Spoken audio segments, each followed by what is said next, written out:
ধরেছেন সাধারণ মানুষের কথা, তাদের অধিকারের কথা। জন্ম শতবর্ষে সলিল সাগরের সৃষ্টির নতুন আরেক ঢেউয়ে আবার সিক্ত হব আমরা অসংখ্য সলিল অনুরাগী। এবার তাঁর পরিচয়, তিনি কবি। যে কবি লিখে চলেন জীবনের কথা, মানুষের কথা।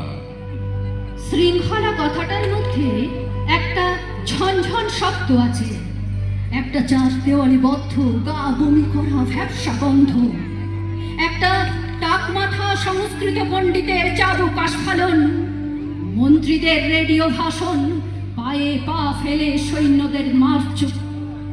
শৃঙ্খলা কথাটার মধ্যে একটা চালাকি আছে।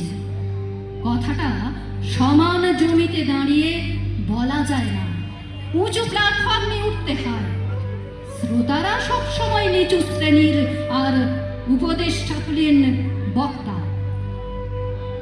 বিশৃঙ্খলা কথাটা কিন্তু শৃঙ্খলার ঠিক বিপরীত নয়, শৃঙ্খল থেকে পুরোপুরি মুক্ত নয়, ওর মধ্যেও শৃঙ্খলের একটা ঝনঝন আছে, তবে সেটা বাজে বেতালায়।